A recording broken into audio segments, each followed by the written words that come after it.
Sebelum berlanjut ke penelusuran Goa Pamijahan, ada mitos pula yang berkembang cukup santer.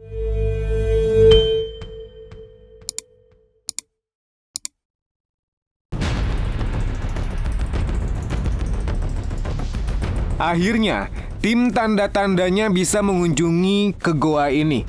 Memasuki goa ini, suasana terasa sakral. Apalagi sebelum memasuki goa, pengunjung harus melalui ritual religius, yakni mengumandangkan azan. Allahu Akbar, Allahu Akbar, La ilaha illallah. Selain suasana sakral, kondisi di dalam goa benar-benar gelap. Di sini kita tidak berani melakukan penelusuran sendiri. Bukan apa-apa, goa ini punya banyak cabang. Dan jika tidak menguasai medan, bisa-bisa kita akan tersesat dan tidak bisa menemukan jalan pulang.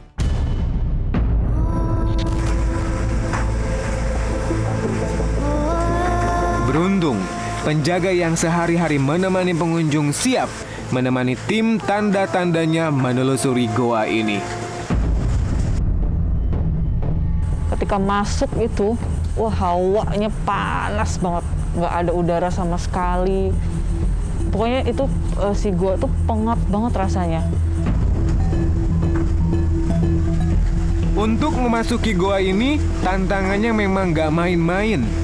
Jalanan yang sempit dan juga licin sudah menjadi makanan sehari-hari para peziarah yang berziarah atau melakukan wisata religi di sini.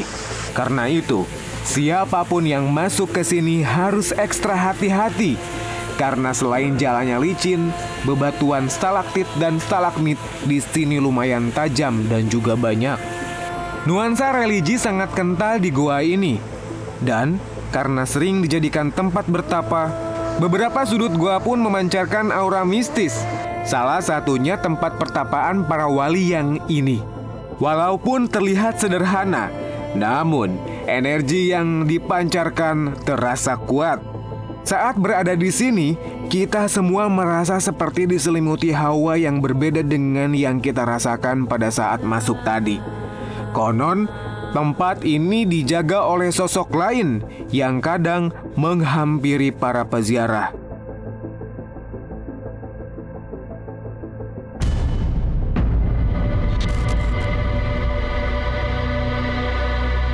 Meninggalkan lokasi pertapaan dengan energi yang kuat tadi, kita akhirnya sampai di spot yang cukup sering dibicarakan para peziarah, yakni sebuah batu yang dipercaya sebagai bekas air Zam-Zam. Menurut mitos yang beredar, konon batu ini tadinya mengeluarkan air Zam-Zam. Inilah batu yang menurut cerita nyaris dibawa keluar oleh seorang pengunjung. Tapi sebelum upayanya berhasil, sang pengunjung itu mengalami nasib tragis dan tewas sebelum ia berhasil membawa kabur batu ini dari dalam goa.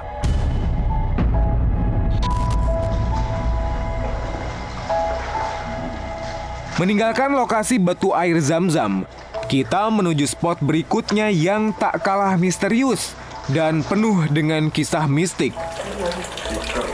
Ini sebuah kolam kecil yang ternyata bukan kolam biasa. Karena meski bentuknya kecil dan sederhana, ternyata inilah mata air kahuripan yang terkenal itu. Mata air ini dulunya digunakan Syekh Abdul Muhyi untuk berwudu dan meminum air. Peziarah yang datang ke sini biasanya akan membasuh muka di sini dulu. Airnya sejuk dan juga jernih. Dan tidak tahu kenapa, rasanya air yang mengalir langsung dari mata air ini benar-benar membuat kita merasa nyaman dan sangat adem.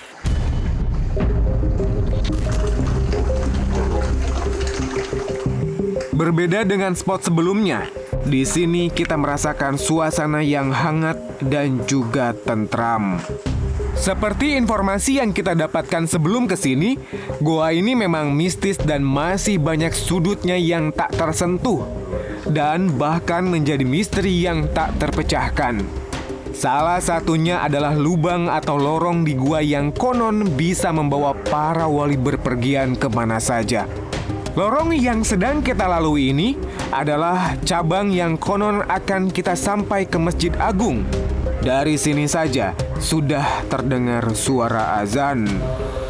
Allahu Akbar, Allahu Akbar, la ilaha illallah.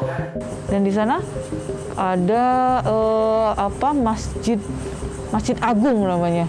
Di situ jadi kayak di gua itu untuk Masjid Agung itu besar banget tempatnya. Penyebar agama dulu tuh pada sholat jamaah di situ. Perasaan langsung bergetar saat kumandang suara azan terdengar di dalam goa ini. Rupanya ada masjid di dalam goa ini. Dan dulunya tempat ini sering dijadikan tempat beribadah para santri yang merupakan murid-murid dari Syekh Abdul Muhyi. Khotib biasanya mengumandangkan azan ini di ujung gua, hingga suara menggema ke seluruh gua bahkan tanpa menggunakan toa atau alat pengeras suara lainnya. Guys, kemarin gue baca artikel ya. Itu tentang sleep paralysis. Lo tahu gak sih? Oh, yang Itu kalau di Indonesia biasa apa sih orang kita bilang ketindihan. Ah, itu dia. Iya, tahu. Nih, Zo. Thank you. Sama. Itu tuh kayak lo pernah ngalamin kayak gitu gak sih? Ih, gue sih enggak ya. Jangan sampai deh. Lo pernah, Zal? Tapi kalau menurut gua, hampir setiap orang pernah ngalamin itu dan sampai sekarang juga belum tahu Penyebabnya apa? Gue belum pernah soalnya. Lu belum pernah? Emang lu belum pernah? Ketindihan tuh kayak kalau bahasa Sunda itu kena erep gitu kan sih? Jadi kalau penjelasannya sleep paralysis itu ketika orang yang ketika mau tidur atau bangun tidur tapi nggak bisa menggerakkan anggota tubuhnya, terus nggak bisa ngomong gitulah. Apa penjelasan ilmiahnya gitu? Maksudnya kayak kenapa harus dikaitkan sama yang mistis-mistis? Sebelum berlanjut ke penelusuran Goa Pamijahan, ada mitos pula yang berkembang cukup santer di masyarakat. Jadi, di kawasan Goa Safarwadi berlaku larangan dari dulu hingga sekarang, yaitu larangan untuk merokok. Warga sekitar menganggap larangan ini berasal dari Syekh Abdul Muhyi karena beliau tidak merokok. Tidak hanya untuk warga sekitar saja, larangan ini juga harus dipatuhi oleh seluruh penziarah. Perjalanan dari depan ke gua itu kan sekitar 2 kiloan lebih lah kira-kira. Nah, di saat 2 kiloan lebih itu ternyata di sepanjang jalan itu kan nggak boleh ngerokok. Bukan tanpa dasar jika larangan ini awet sampai sekarang. Konon pernah ada penziarah yang merokok di dekat goa ini.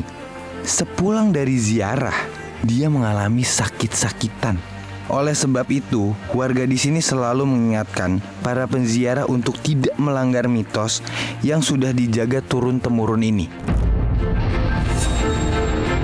Selain mitos larangan merokok, di goa ini konon sering terjadi penampakan sosok berjubah putih.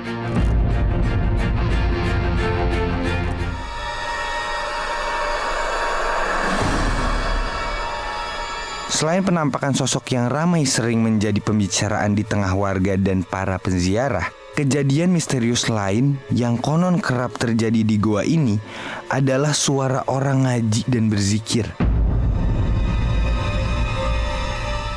Setelah menelusuri sejumlah tempat, sampailah kita ke tempat yang sangat terkenal di goa ini, yaitu pintu menuju Mekah.